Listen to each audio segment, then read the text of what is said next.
Surveillance video from March of last year shows a police officer punching an inmate in a wheelchair. The man allegedly spit on the officer. At the end of the day, your response shouldn't be a strike when you're dealing with an inmate that is handcuffed, who is leg ironed, who is elderly, that was just released from the hospital and was in a wheelchair. Brittany Iriart was a special agent with the U.S. State Department for nearly a decade. Now she works for the city of Denver, where she investigates police misconduct.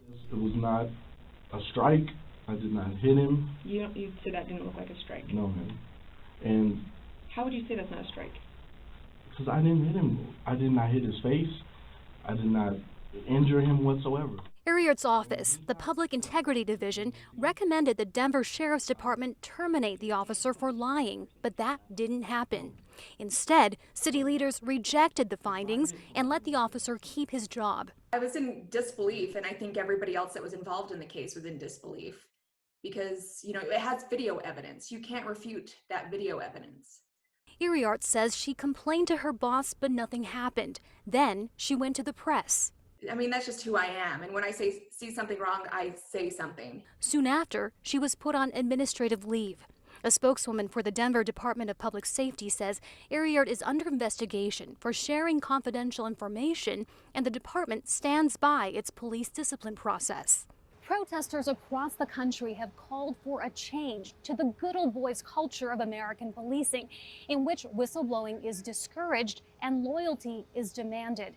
They say the recent killing of George Floyd only makes obvious the harm in allowing officers with abusive track records to return to the streets. It's a code of silence. It's the idea that law enforcement officers should keep concerns about the legality of the actions of their fellow officers in-house and not let that be discussed outside of the law enforcement agency.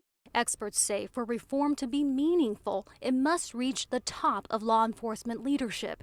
Not like in Denver, where Iriart's civilian office was created just a year and a half ago to take internal investigations out of police hands.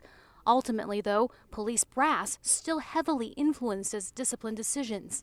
Until we actually have a completely civilianized review process, an investigatory process, we're never going to actually have any type of oversight or transparency in this process. Iriart says she fears she'll be fired, and others in her office may be cowed into silence.